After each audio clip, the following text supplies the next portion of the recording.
الست دي قتلت جيرانها كلهم، لا وكمان قطعتهم لاجزاء صغيره واتخلصت منهم. فيا ترى ايه اللي حصل بالظبط؟ وليه ست كبيره في السن ده ممكن تعمل جريمه بالبشاعه دي؟ انا مش جاي اهزر معاك واقول لك كلام ما حصلش، الحاجات دي حصلت فعلا. ركزوا معايا بقى علشان تعرفوا ايه حكايه الست دي.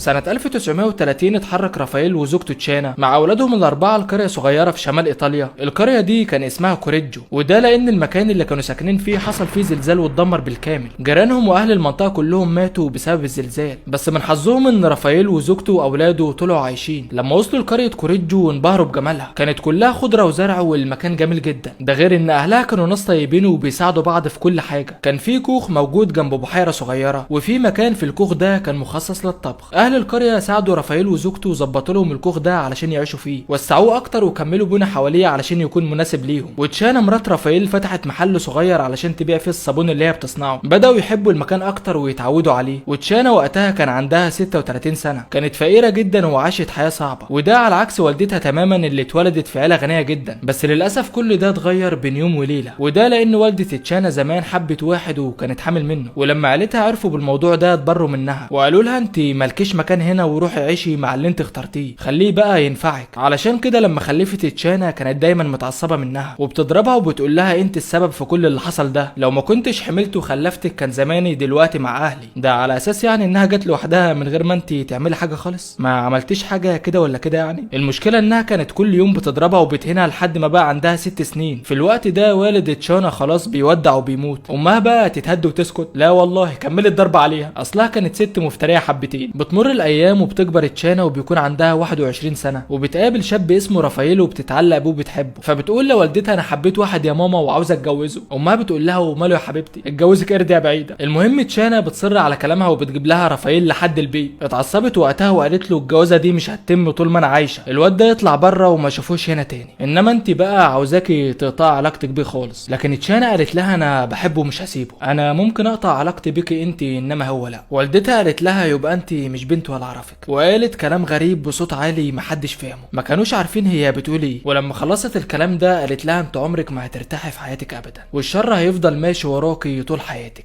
تشانا وقتها ما كانتش مستغربه من كلام والدتها لانها دايما بتزعق لها ودي حاجات مش جديده عليها. وبعدها بفتره اتجوزت رافائيل وعاشوا مع بعض، بس بعد جوازها بشهرين بدا يحصل لها نوبات صرع غريبه. رافائيل وقتها بدا يشك ان كلام والدتها ليها ممكن يكون صح، لان الحاجات اللي كانت بتحصل لتشانا مش طبيعيه. المشكله كمان انها حملت 14 مره، وفي كل مره الطفل كان بيموت قبل ما يتولد. دايما كان نفسها تخلف طفل زي باقي الستات، فراحت لعرافه تحكي لها عن كل اللي بيحصل لها في حياتها. العرافه قالت لها ان حياتك هتكون افضل قدام، على اساس يعني انها عارفه وكده. المهم بتاخد ايديها وبتشوف لها الكف، وقالت لها انت هتخلفي اطفال كتير بس كلهم هيموتوا وهم صغيرين، وشايفاكي يا بنتي محبوسه في مكان ومستقبلك كده منيل ب60 نيله. طبعا مش محتاجين نقول ان الحاجات دي كلها حرام، بس خلينا وراها لحد ما نعرف اخرها. المهم العرافه قالت لها ان والدتك عملت لك تعويذه وكل اللي بيحصل لك ده بسببها. وتشانا بتحمل كمان 14 مره، 10 اطفال منهم بيموتوا و4 بيفضلوا عايشين. كانت مرعوبه وخايفه ان الاربع اطفال دول هم كمان يموتوا. كل يوم بيعدي عليها كانت حاسه ان في طفل هيروح منها، بس كل ده اتغير لما راحوا قريه كوريجو بعد الزلزال اللي دمر بيتهم. كانت في القريه دي ولاول مره حاسه بالامان. اهل القريه كلهم حبوها وكانوا بيجوا لها البيت يقعدوا معاها، بس كان في واحده منهم تعتبر صاحبتها المقربه منها واللي كان اسمها فيرجينيا. كانت مغنيه في الاوبرا وكل مره كانت بتروح تغني فيها كانت بتاخدها معاها. والمحل بتاع تشانا اللي فتحته في بيتها كان مشهور جدا وكلهم بيشتروا منها. رافائيل جوزها هو كمان اتوظف في شغلانه والناس كلها كانت بتحترمه. محل تشانا بدا يتشهر اكتر ويجي لها ناس من بره القريه، بس كان في ناس ما كانش معاهم فلوس انهم يشتروا الصابون. طبعا تشانا ما كانتش بتبيع لحد من غير فلوس، الا بقى لو انت معاك كتاب عن السحر والتنجيم. وبالفعل كان في ناس معاها الكتاب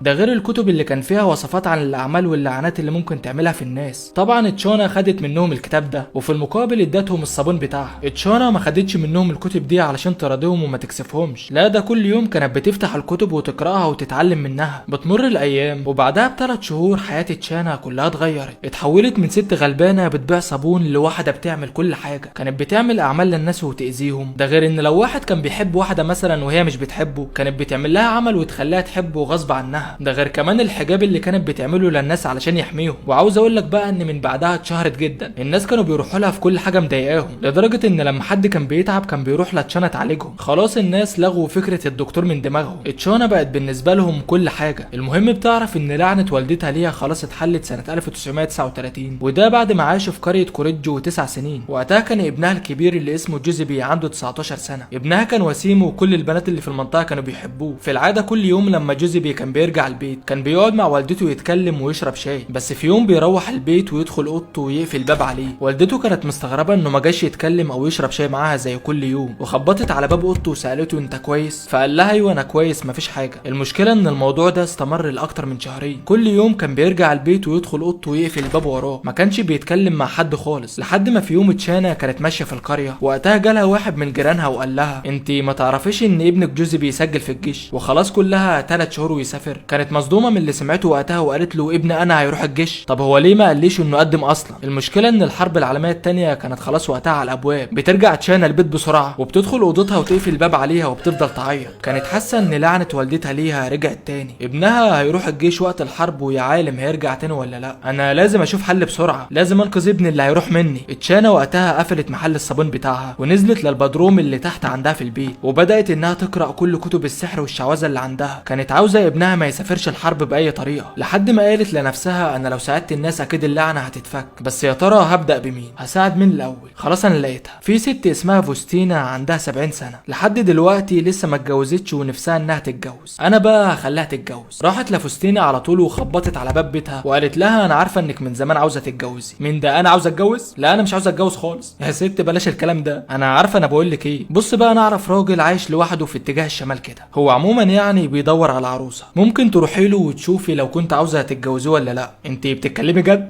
بس لازم تروحي له. وماله ياما اروح له ما اروحلوش ليه؟ انا بقول اروح له دلوقتي. استني بس، انت رايح فين؟ يخرب بيتك الساعه دلوقتي 12 بالليل، اصبر لحد الصبح. وفي اليوم التاني على طول فوستينا بتسافر للراجل اللي تشانا قالت لها عليه، وحبوا بعض واتجوزوا على طول. وجوزيبي كان خلاص قدامه شهرين ويسافر يتدرب في الجيش، والمشكله برضه لسه ما اتحلتش. ففكرت انها تدور على حد تاني علشان تساعده. كانت شايفه انها لما تساعد الناس حال ابنها هيتغير وهيسمع كلامها. بتبدا انها تدور على ست تانية وبتلاقي واحده اسمها فرانشيسكا. فرانشيسكا كانت ارمله وعندها 50 سنه، كانت قبل ما جوزها يموت شغاله مدرسه، ولما جوزها تعب سابت شغلها وقعدت جنبه علشان تاخد بالها منه. بس بعدها بفتره جوزها مات وخلاص الوظيفه راحت منها، وهي حاليا دلوقتي مش شغاله. فبتفكر انها تكلم عيله والدتها الغنيه علشان تسالهم لو كان عندهم وظيفه لفرانشيسكا ولا لا. بس بصراحه هي ما كانتش عاوزه تكلمهم خالص، لان زي ما احنا عارفين ان عيلتها طردوا والدتها زمان، لكنها قالت لنفسها انا لازم اعمل كده علشان احافظ على ابني. بس الغريب انها لما كلمتهم وافقوا على طول ان فرانشيسكا هتشتغل عندهم. وبعدها بيومين فرانشيسكا بتجهز نفسها علشان تسافر لهم سويسرا. بتشتغل هناك اسبوعين وبتكون سعيده جدا انها خلاص بقت شغاله وبتجيب فلوس، وبتبعت لتشانا جوابات بتشكرها فيها على اللي عملته معاها. طبعا تشانا كانت فرحانه لانها ساعدت الست دي انها تغير حياتها. بس ابنها كان بيقرب كل يوم اكتر من ميعاد الجيش، ولحد دلوقتي لسه ما حصلش حاجه. انا حاسه ان لازم اساعد حد كمان، ما يمكن اللي اساعده ده يكون الاخير واللعنه تتفك. انا بقول اساعد المره دي البت فيرجينيا صاحبتي، خلاص ما بقتش تغني في الاوبرا زي زمان، اكيد هي دلوقتي مش مرتاحه في حياتها. كلمت فيرجينيا وقالت لها انا ممكن اكلم عيله والدتها الغنيه واخليهم يشوفوا لك دار اوبرا تغني فيها. فيرجينيا كانت فرحانه بالخبر ده لانها كانت عاوزه تشتغل زي زمان. وفعلا تشانا بتكلم عيله والدتها وبيوافقوا انها تغني في دار اوبرا من اللي هم بيملكوها. فيرجينيا لمت هدومها وجهزت نفسها وودعت تشانا وبعدها سافرت. تشانا حست وقتها انها خلاص كده عملت كل اللي تقدر عليه، بس خلاص ابنها كان باقيله ايامه يسافر. الغريب بقى انها قررت انها تحميه. كان مستغرب وقال لها نعم يما. اتحمي مين؟ انا عندي 18 سنه على فكره. طب وحياة امك لو عندك 100 سنه هحميك يعني هحميك. خلاص يا ست حميني. المهم بدات تحميه بصابونه غريبه اتعلمت ازاي تعملها من كتب السحر اللي عندها. خلاص يا ست حمتيني سيبيني انام بقى. استنى بس يا واد لما اكلك كعك، هتنام وانت جعان كده؟ خلاص بقى هي جت على الكعك ده، انت لسه محمياه. بتبدا تاكله الكعك اللي شافت مكوناته وعملته من كتب السحر اللي عندها. تشانا كانت فرحانه جدا وحست خلاص ان ابنها مش هيروح الجيش. لكن بعدها بايام بتوصل الشرطه وبيخبطوا على باب بيتهم. بتفتح لهم تشانا الباب وتسالهم انتوا عاوزين ايه. فقال لها الضابط احنا سمعنا انك ساعدتي 3 ستات الفتره اللي فاتت. استغربت وقالت له طب وفين المشكله يعني مش فاهم. فقال لهم ان ال3 ستات دول اختفوا وما بقوش ليهم اي اثر، ما بقوش موجودين في اي مكان. كانت مصدومه وقتها ومش عارفه ايه اللي حصل ده. كلهم بعد ما سافروا بعتوا له جوابات يشكروني فيها على اللي عملته معاهم. وراحت وجابت الجوابات من جوه واديتها للشرطه. كلهم بعتوا له جوابات اهو، ده معناه ان ما حصلهمش حاجه. الشرطه بياخدوا رقم تليفونها وبيقولوا لها اننا هنكلمك كتير الفتره اللي جايه. بيمشوا بعدها ويسيبوها. وتشانا كانت مستغربه وحاسه ان اكيد في حاجه غلط. ازاي ال3 ستات اللي ساعدتهم يختفوا كلهم كده مره واحده؟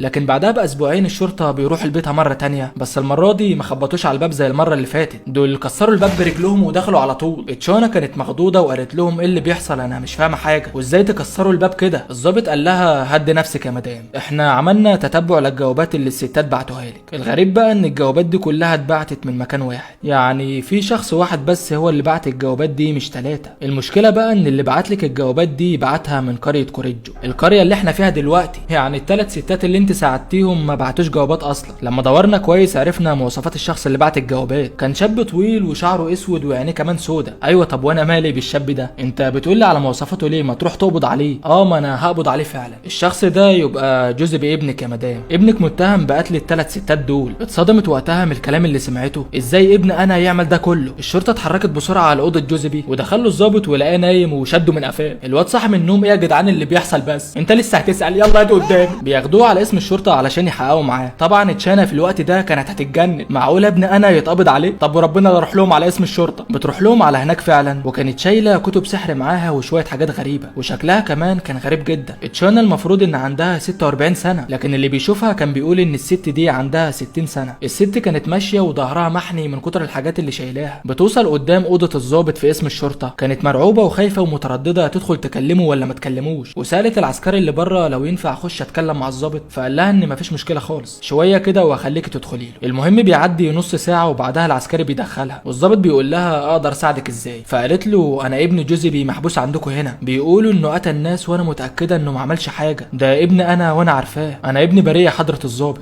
قلتي لي انت ابنك بريء؟ طب ما اي حد بيتسجن هنا اهله بيجوا برضه يقولوا نفس الكلام، صدقتك انا كده؟ لكنها بتبدا تقول له كلام غريب والضابط بيكون مصدوم من كلامها، لدرجه انه بيستدعي كل الضباط اللي في القسم علشان يسمعوها. كلهم قالوا ان الست دي بتخرف، اكيد الكلام اللي بتقوله ده اكيد مش حقيقي. ثانيه واحده بس، هي الست قالت لهم ايه اصلا؟ دي بقى علشان نعرف اجابتها هنرجع لورا شويه.